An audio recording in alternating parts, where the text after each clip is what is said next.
Assalamualaikum warahmatullahi wabarakatuh. Hari ini kita akan melanjutkan pembahasan soal penilaian di materi atau di KD2 tentang dasar-dasar pemetaan, penginderaan jauh, dan sistem informasi geografi.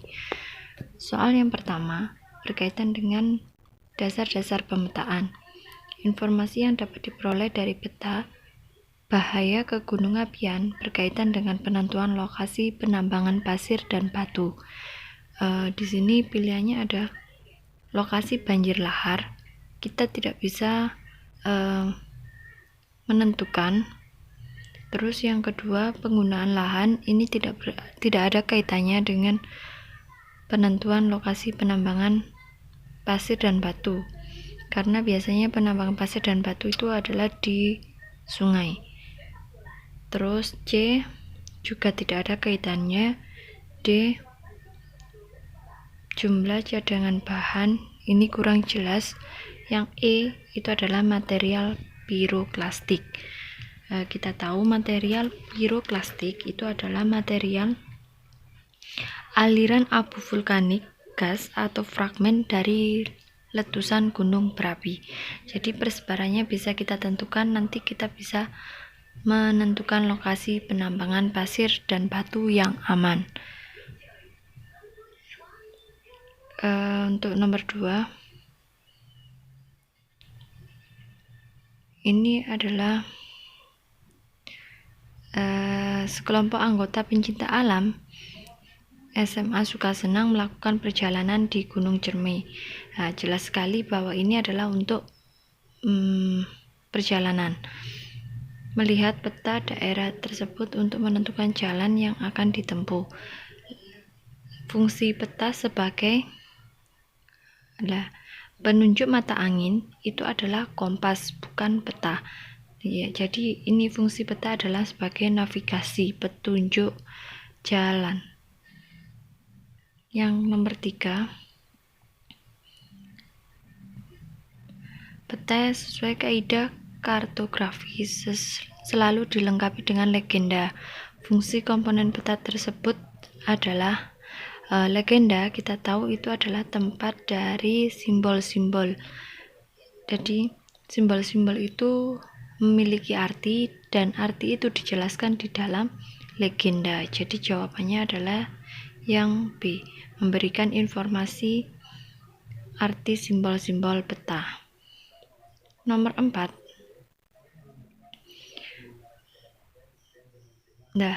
ini kita bisa menggunakan rumus perbandingan.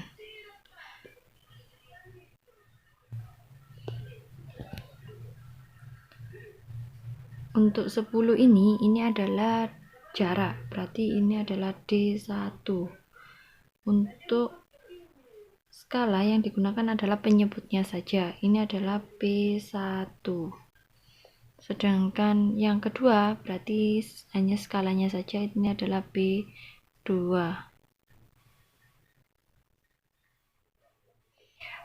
Kita bisa pakai rumus D2 karena yang dicari jarak yang kedua sama dengan P1 per P2 dikalikan dengan D1. Nanti akan ketemu hasilnya. Silahkan dicoba. Nanti hasilnya adalah 4 cm atau B.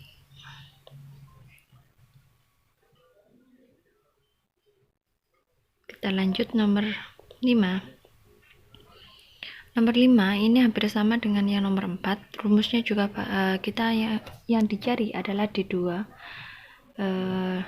Hanya saja di sini ada jarak A ke B, itu kita jangan sampai keliru, tapi angkanya beda semua jadi gampang. Nanti ketemunya adalah E. Kita masih menggunakan rumus yang sama dengan nomor 4. Nomor 6,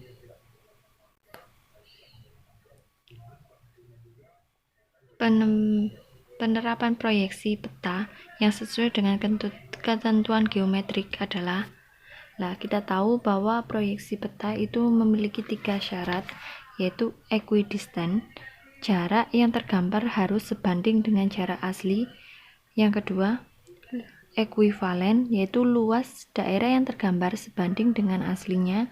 Dan yang ketiga adalah konform, bentuknya harus sesuai dengan bentuk aslinya, jadi tidak boleh ngawur.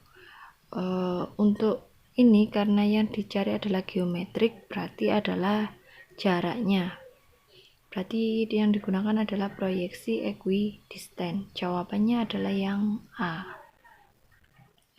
Nomor 7, ini adalah ilustrasi dari penginderaan jauh, di mana komponennya yang pertama itu adalah sumber energi, kedua atmosfer, ketiga objek, keempat itu adalah sensor, kelima perolehan data yang diolah, dan yang nomor 6 terakhir itu biasanya adalah penggunaan data. Komponen penting yang dapat menyerap atau memantulkan lewat radiasi elektromagnetik ditunjukkan angka. Berarti ini adalah adanya penyerapan dan pemantulan, berarti di sini adalah atmosfer. Berarti yang dijawabannya adalah yang B, nomor 2. Adapun manfaat penginderaan jauh seperti soal ini di bidang meteorologi. Kita tahu bahwa meteorologi itu adalah ilmu yang mempelajari tentang aktivitas cuaca. Kita cari aktivitas cuaca. Kesesuaian lahan digunakan aktivitas manusia? Tidak. Nomor 2, sistem pola angin permukaan. Ya, ini berkaitan dengan cuaca. 3, mengamati awan dan kandungan air dalam udara. Ya, membantu analisis prediksi cuaca. Ya, benar. Berarti jawabannya adalah D, 2, 3, dan 4. Ini nomor 9 hampir sama dengan nomor 8 tadi, hanya ini adalah bidang oseanografi. Oseanografi adalah ilmu yang mempelajari aktivitas di lautan, berarti yang berkaitan dengan fenomena yang ada di laut.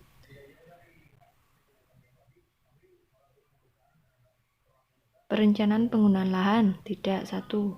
Nomor 2, sungai? Bukan. 3 itu data informasi persebaran hujan? Bukan. 4, pantai, erosi, sedimentasi? Ya. 5, pertanian? Ini bukan dari oseanografi.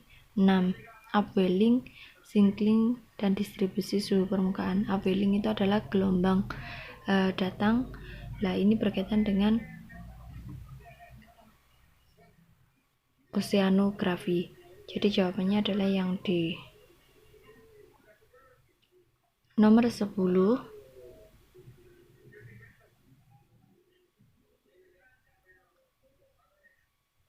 Ya.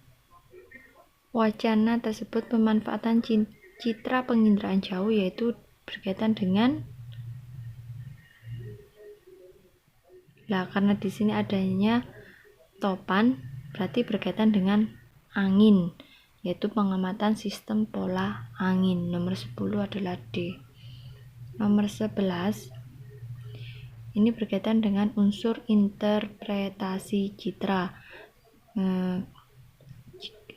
Kalian masih ingat unsurnya ada berapa? Unsurnya ada 8. Yang berkaitan dengan objek lapangan sepak bola berdasarkan kenampakan gawang. Berarti ini ada lahan kosong yang dideteksi, di situ ada gawangnya. Berarti ini berkaitan dengan asosiasi, karena asosiasi itu berkaitan dengan sesuatu yang saling terkait, fenomena yang saling terkait. Bedanya dengan situs, sama-sama sesuatu kenampakan yang terkait. Kalau situs itu berkaitan dengan kenampakan alamnya. Misalkan pohon nipa. Pohon nipa kan juga sama daunnya seperti pohon kelapa. Sehingga ketika itu di daerah Payau, berarti itu bukan pohon kelapa tetapi pohon nipah. Itu adalah asosiasi, itu adalah situs. Kalau asosiasi itu kenampakan buatan yang berkaitan dengan lapangan tadi yang ada gawangnya, atau contoh lain seperti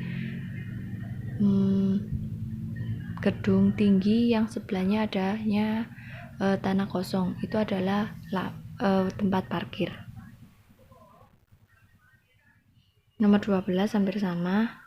Nah, ini pohon palem, tajuk seperti bintang. Ini adalah jelas sekali bentuk yang membedakan. Jawabannya di nomor 13.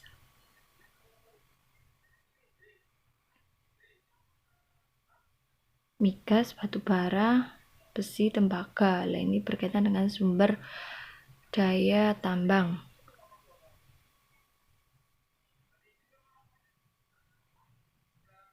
Nah, itu jawabannya adalah yang C. Itu bukan inventariasi tapi inventarisasi sumber daya alam, yaitu kegiatan pengumpulan atau penyusunan data sumber daya alam guna untuk pengolahan sumber daya alam itu sendiri. 14 itu berkaitan dengan bidang evaluasi pelaksanaan pembangunan. Ini juga manfaat SIG. Pemantauan pencemaran lingkungan, betul. Pemantauan penggunaan lahan, betul. Pemetaan lokasi potensi ikan di laut. Lah, ini bukan, karena ini masuk dalam ranahnya penginderaan jauh. Pemetaan jenis penggunaan lahan. Ini juga penginderaan jauh. Pemantauan luas kebakaran hutan. Ya, jawabannya adalah yang A, 1, 2, dan 4.